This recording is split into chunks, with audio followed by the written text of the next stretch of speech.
Welcome back, everyone, to the deep dive. You know how it is, life gets hectic, and suddenly your home looks like a disaster zone. But what if I told you that cleaning up could actually make you more productive? We're going deep on that today. I'm looking at a podcast episode all about it, actually. The power of a clean home, how clean spaces improve productivity. Pretty interesting stuff. Yeah, there's a ton of research out there on how our environment impacts our brains, how we think, and all that.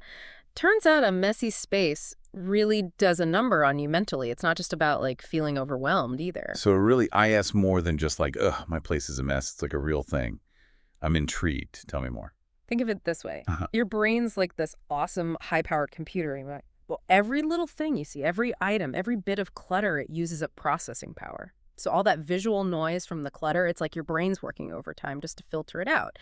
Kind of like when your computer's running a million programs at once slows the whole thing down. Okay, so decluttering is like hitting Ctrl-Alt-Delete for my mind.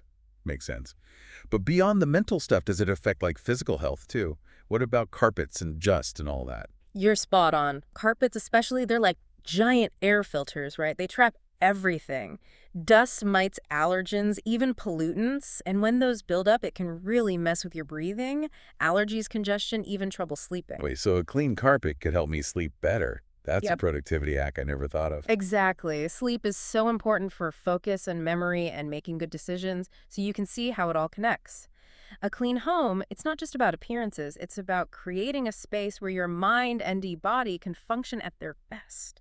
I'm starting to rethink my whole cleaning routine now. Less of a chore, more like a strategic advantage. Yeah. But let's break it down room by room. Does a messy bedroom really affect my sleep that much? Oh, absolutely. When you walk into a cluttered bedroom, your brain picks up on all those unfinished tasks, all those Mhm. decisions waiting to be made. It's like having a mental to-do list that just won't shut off even when you're trying to relax. Oh, I hate that feeling. I always feel kind of on edge in a messy room, but I never made the connection to the to-do list thing.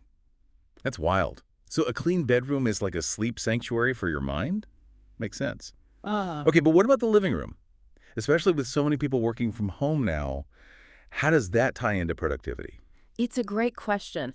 A tidy living room, especially if it's also your workspace, it's really important for focus and creativity. When there's visual clutter everywhere, it competes for your attention, makes it harder to concentrate on what you need to do. I see a pattern here. Clean space, clear mind. Let's move on to a room that I'll admit sometimes gets away from me. The kitchen. How does the kitchen play into productivity? Besides the whole not wanting to cook in a disaster zone thing. The kitchen, well, this one might surprise you, but research actually suggests that a clean kitchen is linked to healthier eating habits. Okay, now I gotta know. How does a clean kitchen equal healthier food choices? Spill the beans. Well, think about it. When your kitchen's a mess, it's harder to find stuff right, like ingredients and space to prep. Cooking just feels like this huge chore. Way easier to order takeout or grab a bag of chips when you're faced with a sink full of dirty dishes. Oh man, you're so right. I know when my counters are clean, I'm way more likely to chop veggies and actually use my blender. It's like my healthy self can finally breathe. Exactly. A clean kitchen sets you up to make those good choices. Less decision fatigue, too, because you're not wasting energy just trying to find a clean spoon. Then you can focus on making good food, which gives you energy and helps you be productive all day. It all connects. All right, I'm convinced. Clean home equals productive me. But let's be real, life gets crazy. How do we actually keep our homes clean without becoming cleaning robots? Got any tips? Of course, it's not about doing these big overhauls every weekend. It's about small, consistent habits, little things that make a big difference over time. Start with what they call keystone habits, small actions that lead to other good stuff, like making your bed every morning. I've always heard that, but never really took it seriously. Is there really something magical about making the bed? It's more than just the bed itself. It's about that feeling of being in control, starting your day with intention.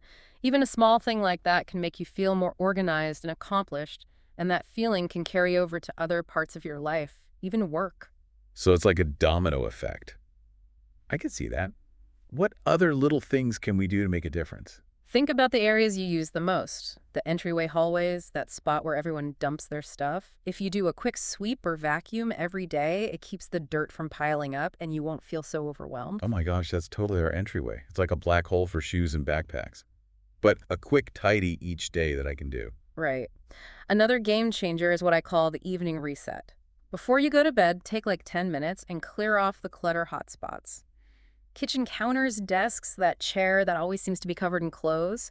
You'll wake up feeling much more positive if you start your day with a clean space. I love that. It's like setting yourself up for success the night before. Okay, so we've talked about daily habits. What about the bigger cleaning tasks, like carpet cleaning? How often should we do that for peak productivity? Carpets, they're magnets for dust mites and allergens, even if you vacuum regularly. Yeah. Try to get a professional deep clean every 6 to 12 months. That way your air quality will be the best it can be. So it's like a spa day for my carpets, AEND, my brain. I'm in. All this talk about cleaning is making me think, though, do you have any advice for people who have trouble letting go of stuff? I know a lot of people struggle with that whole sentimental value thing. Absolutely. One good strategy is the one in, one out rule. Basically, for every new thing you bring into your house, you donate or get rid of something old. It helps prevent clutter, and it makes you really think about the things you're buying. That's a great idea, like maintaining a balance. Exactly. And remember, this is a process, not a race. Start small, celebrate your wins, and don't be afraid to ask for help if you need it. There are professional organizers who can help you come up with systems and strategies that work for you. It's like a productivity coach for your home. This has been so insightful. I came in a little skeptical, but now I totally see the connection between a clean space and a productive mind. It's pretty amazing, right? How much our environment can affect how we think and feel and how well we do things. And the best part is taking control of your space is a form of self-care. It's not just about chores. I like that. It's about creating a space that helps you feel good and be your best self. So to recap, a clean home can help you focus, sleep better, eat healthier, and even be more creative. It's like a secret weapon for productivity. Couldn't have said it better. Just remember, you don't have to do everything at once. Start small, build those good habits, and be patient with yourself. It's a journey, right? Not a race to the finish line. Well, this has been an amazing deep dive into the connection between a clean home and a productive life. I'm feeling inspired to tackle some of my own clutter hotspots, starting with that overflowing bookshelf. That's the spirit. Small steps lead to big changes. Thanks so much for joining us and sharing your expertise. And to our listeners, we hope you're feeling inspired to create a cleaner, calmer, and more productive space for yourselves. Remember, a tidy home is a happy home, and a happy home is a great place to achieve your goals. Until next time, happy cleaning. I'd say take a look at your workspace. Really look around. What's the first thing you see that's like visually distracting? A giant stack of papers, maybe a million emails in your inbox just staring back at you. Start with that one thing. I like that. A small step, but it can make a big difference, right? Exactly. Even a small change can help you feel more in control, less overwhelmed. It's like giving your brain some visual breathing room. It's not about being perfectly spotless then. It's more about being intentional with your space, Yeah. making it work for you. Wow, this whole deep dive has been so interesting. I was a little skeptical at first, I'll admit. But I totally see the connection now between a clean space and a clear mind.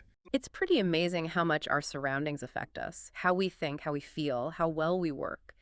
And the best part is you're not just doing chores when you clean and organize. It's a way to take care of yourself. Yeah, it's about creating an environment where you can thrive.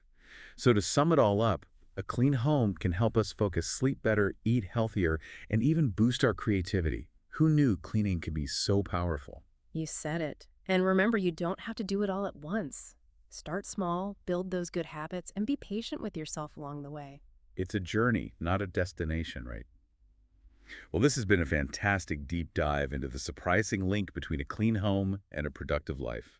I'm feeling inspired to tackle some of my own clutter hotspots, starting with that overflowing bookshelf. That's what I like to hear. Remember, small steps can lead to big changes. Thanks again for joining us and sharing your expertise. And to all our listeners out there, we hope you're feeling motivated to create a cleaner, calmer, more productive space for yourselves. Remember, a tidy home is a happy home, and a happy home is a great foundation for achieving your goals. Until next time, happy cleaning.